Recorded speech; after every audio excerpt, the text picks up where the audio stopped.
You're really defective, you know. Talking about a C-section and being unable to give birth naturally. You're a complete failure as a wife. Out of nowhere, I received a barrage of abusive words on my answering machine from my boyfriend.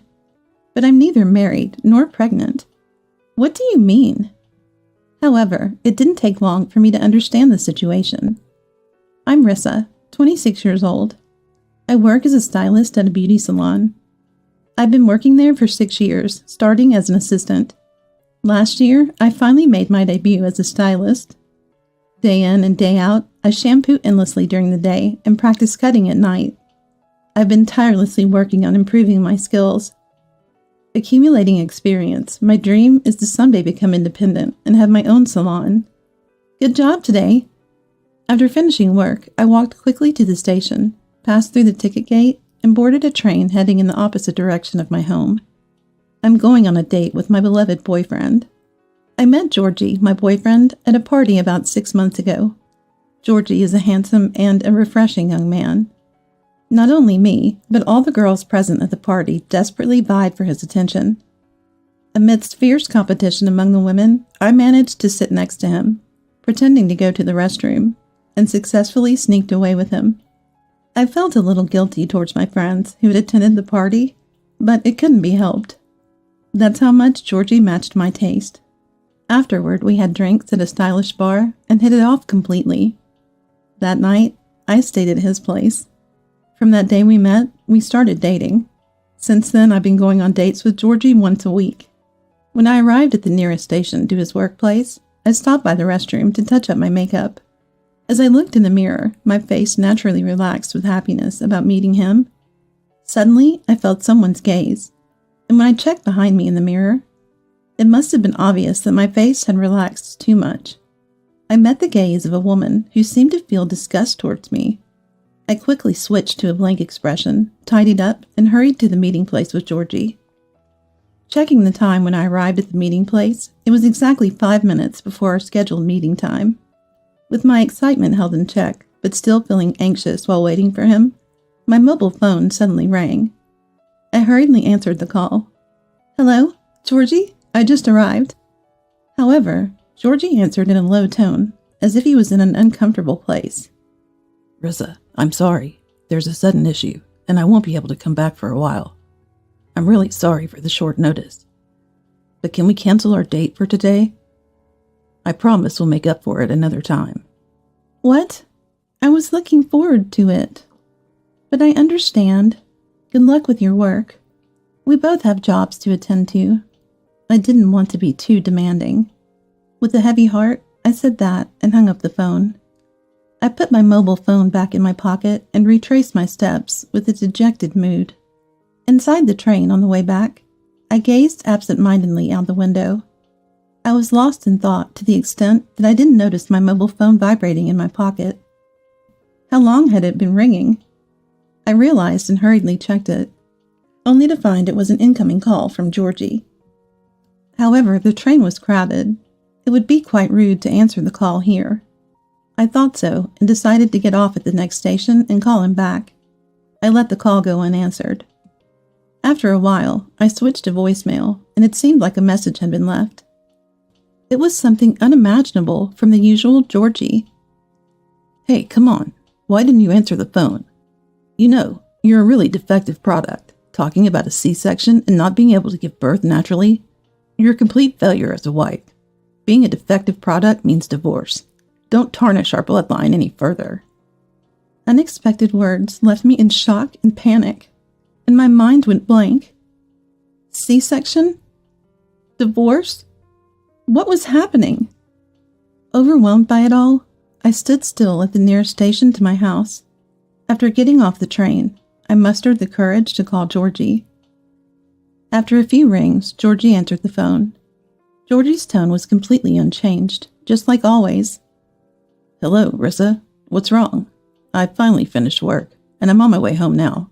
I'm really sorry about today. I couldn't comprehend the situation, and I couldn't say anything. Perhaps he thought my silence was strange. Hey, are you mad? Is everything okay? To my continued silence, he sounded concerned. I took a deep breath to calm myself and asked him a question.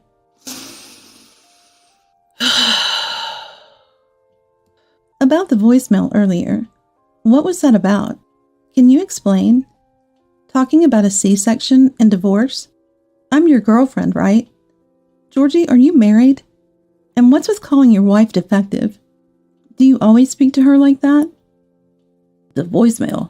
I didn't think. In response to my inquiry, Georgie seemed to have an idea, and he quickly manipulated his mobile phone before saying this. Rissa, I'm sorry. It was just a mistake. Can we pretend you didn't hear it and forget about it?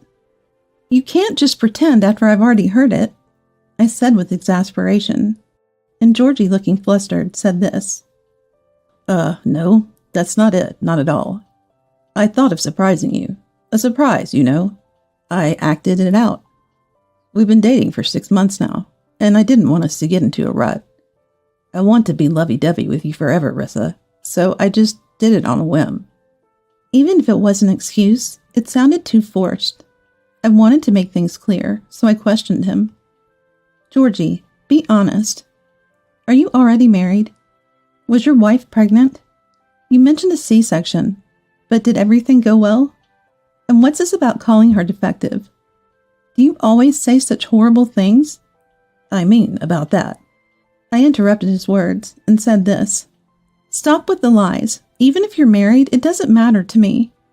My reaction seemed unexpected, and now it was Georgie's turn to be stunned.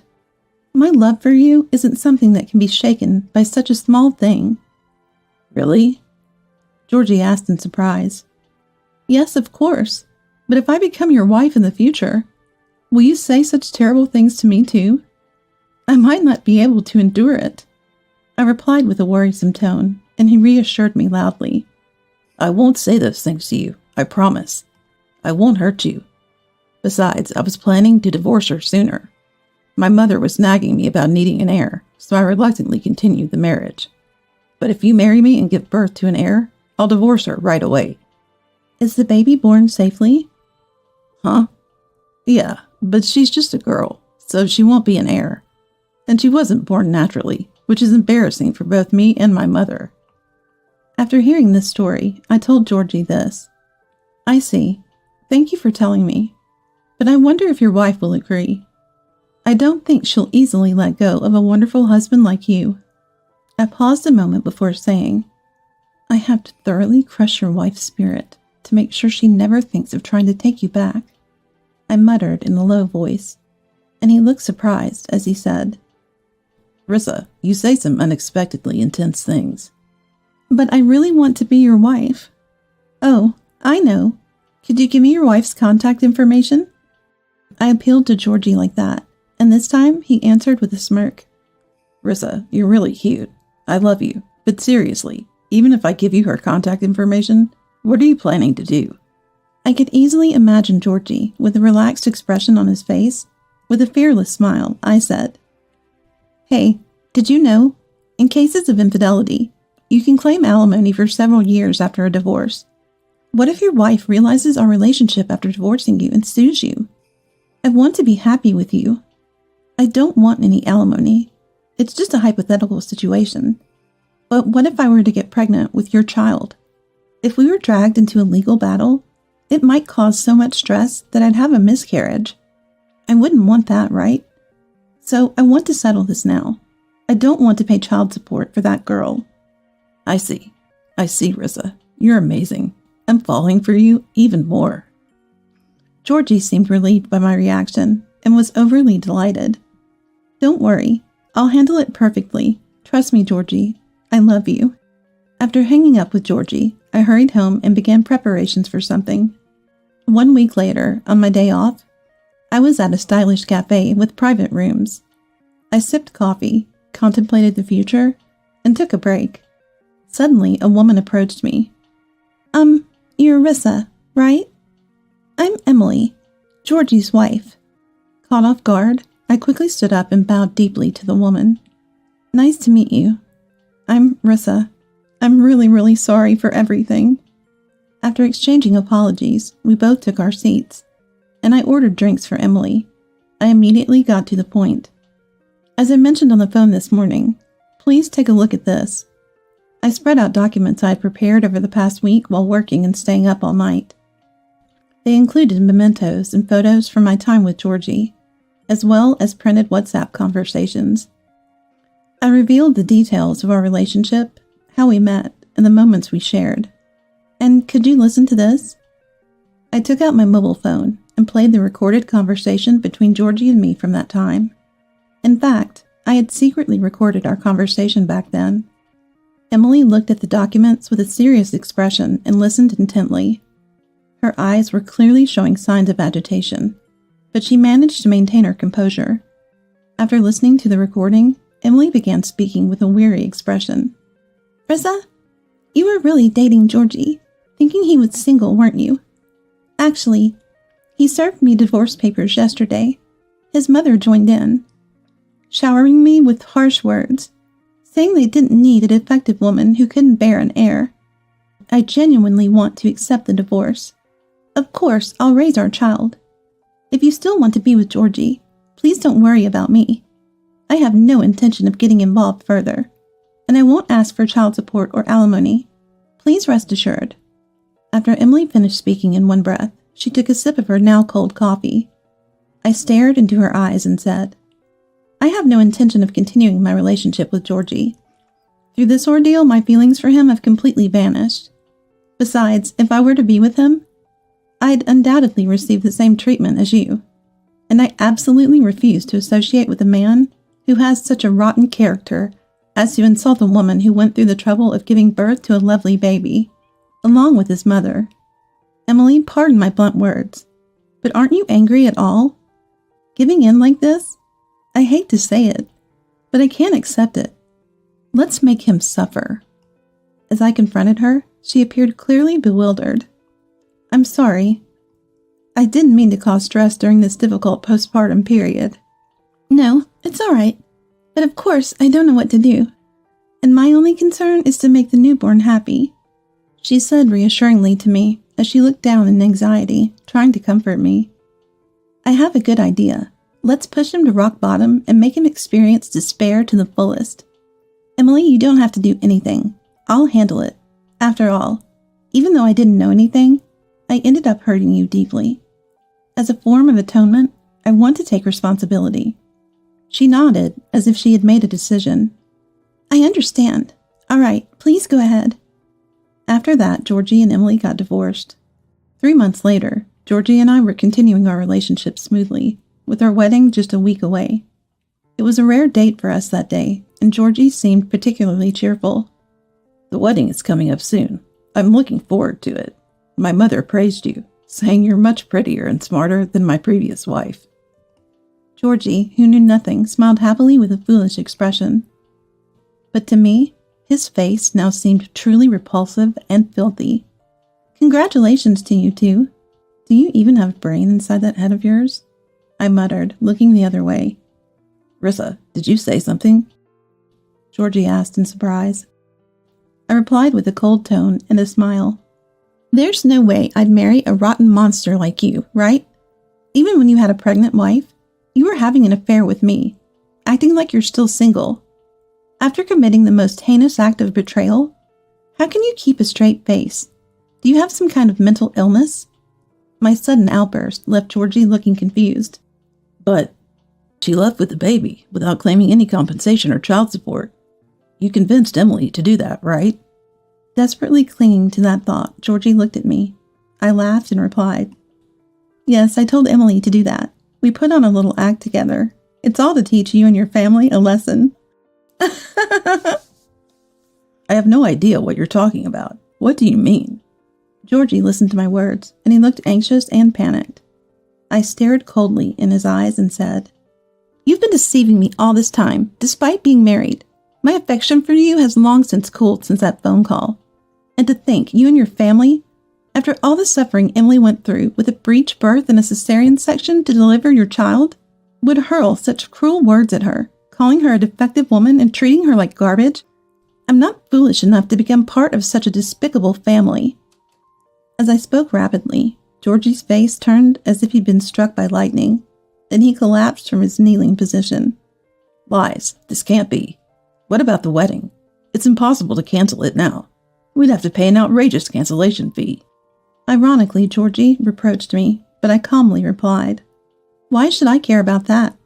If you're worried about the cancellation fee, why don't you marry your beloved mama? Oh, and by the way, you'll soon receive a certified letter from Emily's lawyer demanding compensation and child support. Pay it properly." Compensation and child support? Why are you talking about that now? She left without asking for anything.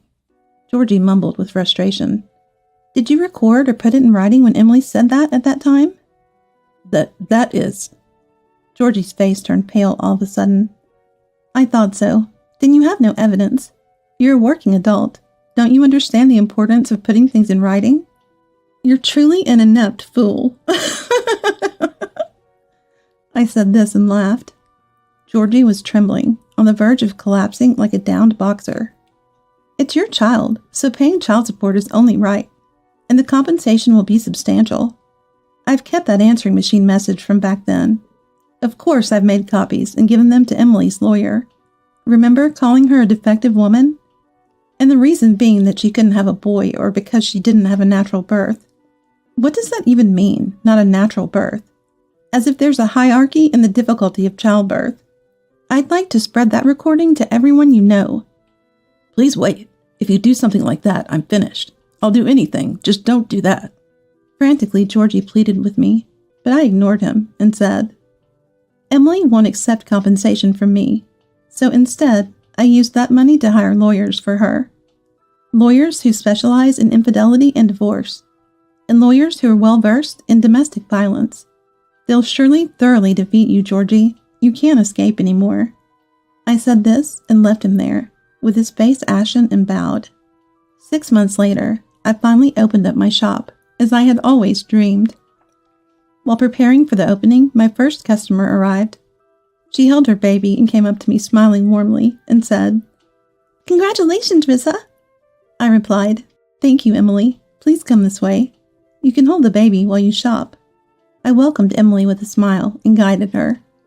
After that, Georgie was overwhelmed with various matters, including paying the wedding cancellation fee, Emily's demands for compensation and child support, and negotiations with lawyers. Rumors about him spread quickly, even without me disseminating the recording. He was forced to resign from his job, faced backlash from friends who learned of the situation, and was ostracized by neighbors and fellow parents. Whenever Georgie and his child passed by, not only were they talked about behind their backs, but also people avoided making eye contact with them and quickly left the scene. Under stress, Georgie appeared haggard, far from his former handsome self, and his inherent mean-spirited nature was evident even on the surface. Despite all the talk about an heir, the family lineage will likely come to an end with Georgie. I hope that such a wretched family lineage will indeed perish. Emily and I have deepened our friendship since then. When I first met Emily, she had just given birth, and she looked exhausted and worn out from fatigue and mental stress. But now she has completely regained her energy. "I can finally go out and get my hair cut. This little one is such a good baby, and now that her neck is stable, I feel relieved." Seeing her happy, I couldn't help but feel happy myself. "But is it really okay for it to be free? You've covered all the lawyer's fees and everything, so I feel a bit cheeky," she asked hesitantly, and I answered with a mischievous smile. "That's because I won't accept compensation. Here is a permanent free coupon for all the services, so don't hesitate. Today you can get a haircut, color, or perm, whatever you like. Oh, but since the baby might get lonely, how about just a haircut?" I laughed, and Emily bowed deeply. "Thank you very much. Then I'll take you up on your offer for a haircut." "Got it. I'll make you look absolutely adorable. So please leave it to me." As I said this with a smile, the baby in Emily's arms looked over at us and smiled.